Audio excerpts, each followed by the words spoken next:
আসসালামু আলাইকুম, কেমন আছেন সবাই? আমি আলহামদুলিল্লাহ। আমাদের আজকে একটু পচা কথা বলি ভাই, কিছু মনে করেন না।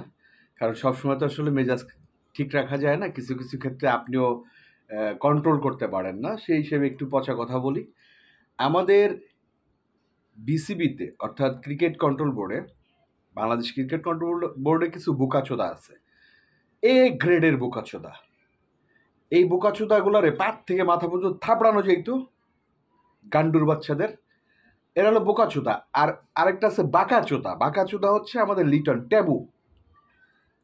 এই গান্ডুর বাচ্চা ক্রিকেট কন্ট্রোল বোর্ডে ওদের বোকাচোদা বলছে, আর এই গান্ডুর বাচ্চারা লিটনের বাচ্চাকে, এই গান্ডুর বাচ্চাকে, ট্যাবুর বাচ্চাকে বাঁকাচোদা বলছি। কেন বলছি এটা ব্যাখ্যা দিতেছি। ব্যাখ্যা যদি পছন্দ হয় কমেন্ট করেন, আর ব্যাখ্যা যদি পছন্দ না হয় তাও কমেন্ট করেন। আমি যে কোনো কমেন্ট নেওয়ার জন্য প্রস্তুত। বোকাচোদা কেন বললাম?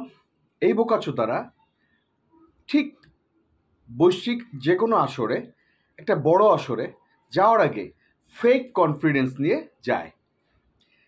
পৃথিবীর সব থেকে নিম্নমানের একটা দল আনবে, আইনা তাদের বিরুদ্ধে জিতা, এমন একটা ভাব নেওয়া যায় যে ভাই স্বর্গে উঠে গেছে। কিন্তু কে কার বিরুদ্ধে খেলতেছে, কীভাবে খেলতেছে, এটা নাই। এই ফেক কনফিডেন্স বৈশ্বিক যত বড় আসর হোক না কেন, হওয়ার পর বিশ্বকাপ হোক, মানে এশিয়া কাপ হোক, টি-20 বিশ্বকাপ হোক, বা যে কোনো বড় আসরের আগে দুর্বল কোনো দল আইনা তাদের বিরুদ্ধে জিতা, অথবা সবল কোনো দল আনার পরেও মিরপুরে ধান খেতে নিজেদের মতো স্পিন উইকেট যেখানে খেলতেই পারে না, 180 মানে 100 বা 80 বা 90 বা 95 করতে জান বেরো যায়, এই ধরনের উইকেটে জিতে ফেক কনফিডেন্স নিয়ে বিদেশে যায়। এই জন্য ক্রিকেট কন্ট্রোল বোর্ডে কিছু গান্ডুর বাচ্চাকে বোকাচোদা বললাম। আর এই যে মাথা মোটা আরেক গান্ডুর বাচ্চা, রিয়েল গান্ডুর বাচ্চা, ইডিয়েটের বাচ্চা, তারপরে হচ্ছে ট্যাবুর বাচ্চা, এরে আমি বাঁকাচোদা বলতেছি। কেন? লিটনকে। ট্যাবুর বাচ্চা হলো, মনে করেন যে এই যে মালাটা, মনে করেন আমি খুলে ফালাইলাম, কোনো বালও আসবে যাবে না। কিন্তু লিটন এই গান্ডুর বাচ্চা এটা পড়তে হবে, কারণ এটা গোয়া মারছে, তো এটা গোয়া মারছে, এই জন্য পড়তে হবে। দুর্বল দলের বিরুদ্ধে সে এই টানা, মানে যতগুলো ম্যাচ জিতছে, মানে টসে জিতছে, ঘুরে গেরে সে ব্যাটিং নেবে। এই যে নেদারল্যান্ড আসলো, 2টা ম্যাচ জিতলো, 2টা ম্যাচ, অন্তত সেকেন্ড ম্যাচটা তো বোলিং নিতে পারতো, মানে ব্যাটিং নিতে পারতো। লাস্টের ম্যাচে নেদারল্যান্ড জিতছে বিধায় তারা দুর্ভাগ্যক্রমে হচ্ছে ব্যাটিং নিছে। আজকের ম্যাচও, প্রথম ম্যাচে হংকংয়ের বিরুদ্ধে ম্যাচ, এই বাল ঘুনায় ধরে কি হংকং কার নাম? এটা ক্রিকেটের মানে 11 জন প্লেয়ার 11 দেশতে আসছে, হংকং ক্রিকেট খেলে, তাদের বিরুদ্ধে টসে জিতাও বোলিং নিতে হবে। ভাই ব্যাটিং অর্ডারটা তো মানে একটু বাজায় দেখতে হবে যে আপনার ব্যাটসম্যানরা কেমন আছে। মিস্টার বোকাচোদা, লিটন চোদা, গান্ডুর বাচ্চা, এই গান্ডুর বাচ্চার জন্য আজকে হারলাম, কারণ ওর ব্যাটিংয়ের ডেপথ কতটুকু আছে এটা। আর ওই যে ট্যাবুর বাচ্চা বলছি কেন, প্রত্যেকটার আমি কিন্তু মানে মানে আমি ব্যাখ্যা দিয়ে গেলাম প্রত্যেকটা। ট্যাবুর বাচ্চা বললাম কেন, ট্যাবু কাকে বলে তাকে বলি। ওই যে এটা বললাম না, এটা না পড়লে আমি মরে যাবো গা, এটা না পড়লে আমি গান্ডু হইতে পারবো না, এটা খুলে রাখলে কার বাল ফালানো যাবে, কিচ্ছু হবে না।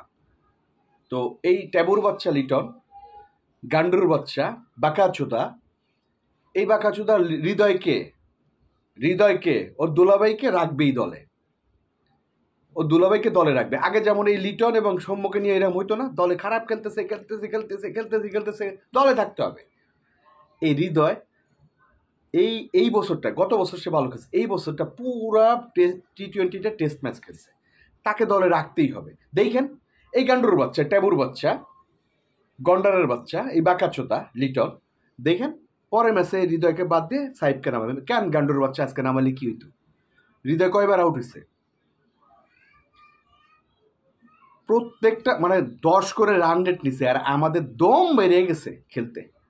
ওপেনার কি পরিমাণ অশিক্ষিত হইলে পিচটা একটু প্রথমে একটু ধৈর্য ধর যাই, মানে মূর্খ আছে না কিছু, যে মনে করেন আমাদের দেশে ওই বিভিন্ন পাড়া আছে না, তো এক পাড়া মল্লিক বাড়ি বলে, মল্লিক বাড়ি, ওরা হচ্ছে মৌচাক ভাঙছে গর্তের ভিতরে। তো আরেক ওই যে লিটন গান্ডুর বাচ্চার মতো আরেক গান ঢুকায়, এই মল্লিকরা মৌ ভেঙে নিয়ে যায়, আমি কি করুন দিচ্ছে, হাত ঢুকায় কামড়ায় কুমড়ায় শেষ, গাছতে পড়ে আদা মরার অবস্থা।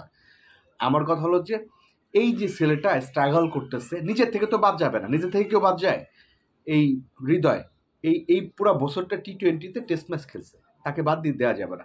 দেখবেন এই ট্যাবুর বাচ্চা, গান্ডুর বাচ্চা, বাঁকা চোদা, এই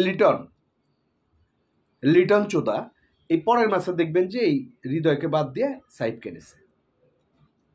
কষ্ট লাগে ভাই, ফেক কনফিডেন্স নিয়ে এই বোকা চোদারা পাঠায় ইয়াতে। আর এই ট্যাবুর বাচ্চা, এই গন্ডারের বাচ্চা টসে জিতলেই বোলিং নিবে, আজকে জিতলেও বোলিং নিত। এই যে তার ব্যাটিংয়ের যে মানে কি অবস্থা, এটা তো জানা দরকার। অ্যাটলিস্ট হংকংয়ের বিরুদ্ধে তো টসে জিতে ব্যাটিং নেওয়া উচিত ছিল। কিছু বলার নাই, মাপ চাই ভাই। আমরা এই যে গান্ডুর বাচ্চা, গন্ডারের বাচ্চা, বোকাচোদা বাঁকাচোদা বললাম না, এগুলো ওনারা কিচ্ছু না। কিন্তু এই যে আমার মতো যারা দর্শক, এরাই বোকাচোদা, এরাই গান্ডুর বাচ্চা, এরাই ট্যাবুর বাচ্চা, এরাই বাঁকাচোদা, এরাই বোকাচোদা। আমরা দর্শকরা মানে আপনারা যারা দেখতেছেন, আমরা, ওরা না। কিন্তু পৃথিবীর একমাত্র ব্যাপার সেটা হলো যে এই ক্রিকেট কোটি কোটি টাকা, ফকিন্নির বাচ্চারা, অশিক্ষিত বাচ্চারা খেলা কোটি কোটি টাকা ইনকাম করবে, কষ্টটা আমাদের ভোগ করতে হবে। ধন্যবাদ, বেশি বলে থাকলে কিছু করার নেই। আবার ধন্যবাদ কষ্ট করে শোনার জন্য।